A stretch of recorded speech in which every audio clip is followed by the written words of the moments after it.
पहाड़ी प्रदेश है हिमाचल, जहां बहुत सारी चुनौतियों से ये प्रदेश जूझ रहा है और इन्हीं चुनौतियों के बीच वर्तमान प्रदेश सरकार द्वारा कड़ा और बड़ा निर्णय भी लिया गया है। हिम केयर योजना को निजी अस्पतालों में बंद कर दिया गया है। इसके साथ साथ सरकारी कर्मचारी और सेवानिवृत्त कर्मचारी भी इस योजना का लाभ नहीं ले सकते। एक वर्ग बेशक इस निर्णय से निराश है, वहीं प्रदेश सरकार के अपने कुछ तर्क हैं। उन्हीं तर्कों को जानने के लिए आज हम आ पहुंचे हैं प्रदेश सचिवालय और प्रदेश स्वास्थ्य मंत्री डॉक्टर कर्नल धनीराम शांडिल से उन तर्कों को जानना चाहेंगे। माननीय सुखविंदर सिंह सुक्खू जी जो हमारे मैं समझता हूँ एक बहुत ही वाइब्रेंट और एक्टिव चीफ मिनिस्टर के रूप में आगे काम कर रहे हैं, उनके नेतृत्व में, उनके कुशल मार्गदर्शन में हम लोगों ने ऐसे नीतिगत फैसले लिए हैं जो हेल्थ केयर को और कल्याणकारी योजनाओं को लोगों तक पहुंचाने में सहायक सिद्ध हुए हैं। 2019 से ये हिम केयर नामक योजना जो कि मुख्यमंत्री के ही नाम पे हेल्थ केयर की बनाई गई, 2019 ऑनवर्ड चली। इसके अंतर्गत हमारे 8,80,000 लाभार्थियों को दिया गया है, जिनके ऊपर 1,113 करोड़ और 58 लाख रुपए का निःशुल्क चिकित्सा लोग प्रदान किया गया है। ये 30 जुलाई 2024 तक के मैं आंकड़े आपको दे रहा हूँ, क्योंकि इस योजना के अंतर्गत एक कार्ड के नीचे 5 सदस्यों को निःशुल्क इलाज मिलता है और अगर उसमें ज़रूरत पड़ती है तो एडिशनल कार्ड भी बन सकने का प्रावधान है। हिम केयर के तहत प्रदेश में 283 हॉस्पिटल्स हैं, जिसमें से 136 सरकारी और 147 हमारे निजी अस्पताल हैं।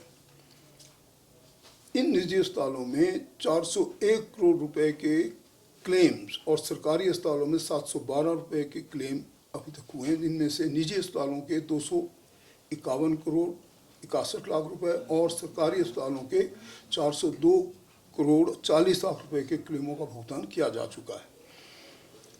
हम लोगों ने जो हमारी कैबिनेट ने जो निजी अस्पतालों को बंद करने का निर्णय लिया है और जो आपका प्रश्न भी है, वो इस दायरे से जिन को बाहर का निर्णय लिया गया है वो इसलिए लेना पड़ा क्योंकि सचमुच में जो पूर्व सरकार ने क्या किया, 2022 में आखिरी साल था जो कि गवर्नेंस का, उस ईयर में उसमें इन्होंने राजनीतिक लाभ के दृष्टि मैं समझता हूँ योजना के कार्ड बनाने की अवधि 3 माह से बढ़ाकर 1 साल कर दी, नंबर 1। दूसरी बात, इसके अलावा कार्ड की जो वैधता 1 वर्ष को बढ़ाकर 3 वर्ष कर दी। इन कारणों से क्या हुआ, लाभार्थियों का प्रतिकूल चयन होने का एक एपिसोड सामने आया। हमारे क्लेम्स की संख्या बहुत बढ़ गई। मैं आपको सच बताता हूँ, आप अंदाज़ा लगा सकते हैं इन छोटे से आंकड़ों से कि 2021-22 में जहाँ लाभार्थियों की संख्या 1 लाख के करीब थी, वहीं वर्ष 2022 और 23 में ये संख्या दोगुने उछाल पर पहुँच गई, 2 लाख से ऊपर चलेगी। और यही संख्या 2023-24 में 3 लाख गुना बढ़कर 3 लाख से पार पहुँच गई। तो इन लाभार्थियों में ऐसे परिवार भी शामिल थे जो पहले से या तो आयुष्मान भारत, आप जानते प्रधानमंत्री जन आरोग्य योजना के रूप में आयुष्मान भारत के भी कार्ड हमारे बाद सॉर्ट ऑफ एप्लीकेबल हैं और उनको भी हम अपने संस्थानों में फ़ायदा देते हैं, अस्पतालों में फ़ायदा देते रहें। और इसमें क्या था, फिर सरकारी कर्मचारी, अधिकारी और पेंशन से जिनके लिए राज्य सरकार चिकित्सा बिलों का भुगतान स्वयं करती है, they are entitled for reimbursement. जो मेडिकल बिल प्रेजेंट करते हैं, they can claim the reimbursement for that. तो क्या हुआ कि 2021-22 में क्लेम राशि जो 96 करोड़ 74 लाख थी, जो कि अगले वर्ष 3 गुना के करीब बढ़कर 280 करोड़ और 2023-24 में 5 गुना बढ़ी, जो कि 464 करोड़ 16 लाख पहुँच गई। सो इसलिए योजना की शुरुआत से 30 जुलाई 2024 तक हिम केयर के तहत 8,61,000, मैं आपको पहले बताया, लाभार्थियों को 1,113 करोड़ 98 लाख रुपए का निःशुल्क चिकित्सा लाभ मिला। और प्लीज़ नोट, इस राशि में से 870 करोड़ रुपए के क्लेम्स जो थे वो 1 अप्रैल 2022 से 30 जुलाई 2024 की अवधि के ही हैं। इससे क्या स्पष्ट हुआ कि जो ये सॉर्ट ऑफ पॉलिटिकल एडवांटेज के लिए जो काम किया गया था वो सचमुच में जनहित में नहीं था। अस्पतालों में कैजुअलिटी विभाग को स्तरोन्नत कर आपातकालीन मेडिसिन विभाग बनाया गया है। मेडिकल कॉलेजेस में रेडियो रोबोटिक सर्जरी का चरणबद्ध तरीके से हम आरंभ करने जा रहे हैं।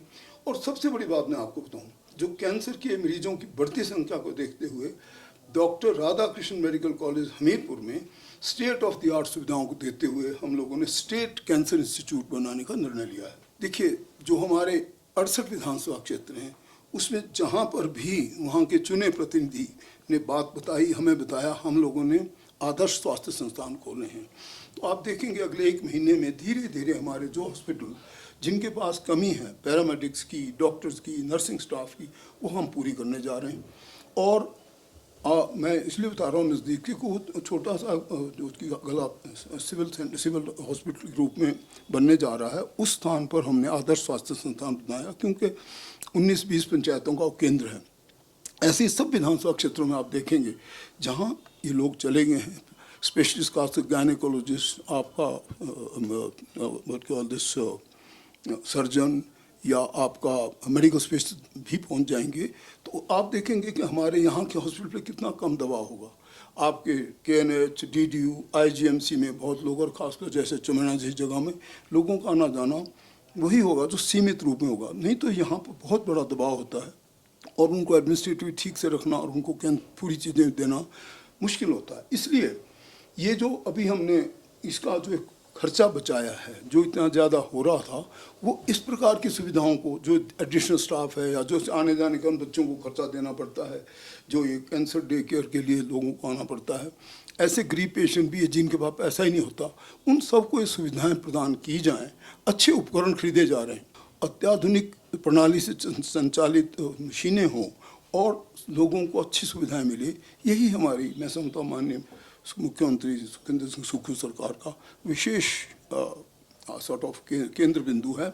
और इसी को ध्यान में रखते हुए हम चाहते हैं कि हमारे जो दूर के जगहें हैं, जो कि हमारे ऐसे दूर दराज के इलाके हैं, उनमें भी हेल्थ केयर के लाभ मिले। और ये जो हिम केयर है, ये इन सब लोगों को लागू हो जाए जो मैंने आपको बताया, अधिकारी और इनसे से आउट किए गए हैं, इनका प्योरली है। इसका मतलब ये भी नहीं समझना चाहिए कि किसी को बहुत बड़ी विशेषज्ञ की आवश्यकता हो तो उसको हम केयर नहीं करेंगे। जब इतना हम दे सकते हैं, जहाँ 1 साल के 18 इंजेक्शन का 7 से 8 लाख खर्च होता है, तो अगर किसी को विशेषज्ञ ऐसी आवश्यकता हो जो हमारे पास जिसकी कमी हो, हम सटनली उस आदमी को किसी भी अच्छे जो हाईटेक हॉस्पिटलों से देने में कभी पीछे नहीं हटेंगे। ऐसी सरकार मतलब ये नहीं है कि उनको सुविधाओं में कमी करो।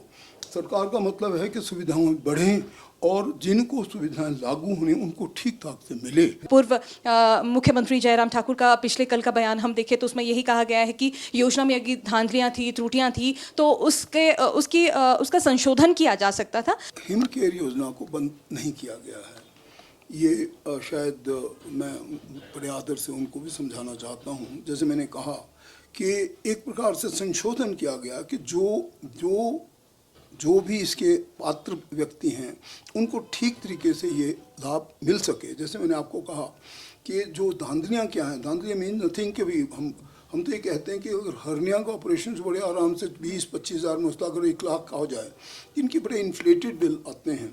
उन सब चीज़ों में सुधार के लिए और जो उन लोगों को जिनके पास ऑलरेडी है पेंशनर, कर्मचारी, जैसे I am my self A pensioner from the arm forces, तो मेरे को तो हिम केयर कार्ड की जरूरत नहीं होनी चाहिए। इसी प्रकार से चाहे कोई भी कर्मचारी, वो चाहे अधिकारी है, चाहे वो पेंशनर है, कोई भी पेंशनर है, उसको बाकायदा रिएम्बर्समेंट बिल को क्लेम करने की सुविधा प्राप्त है। और जहाँ तक जो उन्होंने कहा कि भाई इन्होंने पहले स्कूल बंद किया, अब स्वास्थ्य के बंद बिल्कुल भी नहीं किए हैं, सिर्फ संशोधन किया है ताकि ये स्कीम जिनको मिलनी चाहिए उनको मिले और उनको पूरा लाभ मिले। संशोधन जो किया जा रहा है उसका कोई नाम दिया जाएगा ताकि वो सीधे जनता तक पहुँच सके? हाँ, एक सब कमेटी भी हमने बनाई है जो कि आज अंडर डिप्टी CM और बड़े सीनियर मिनिस्टर्स में इन्वॉल्व हैं। उनका भी यही फर्ज इसी जो कार्य है उनका वो यही है। जैसे आपने कहा, उनके भी हम यही रिकमेंड करेंगे और अब इसमें आप नाम भी कोई चाहते हैं वो देंगे, लेकिन सबसे बड़ा काम तो उनका यही है कि किस प्रकार से हम उन सब लोगों को अपनी हेल्थ केयर पहुंचाएं। निश्चित रूप से जो चीज़ समझ आ रही है, सरकार का पक्ष समझ आ रहा है, वो यही है कि हिम केयर योजना में त्रुटियां थी।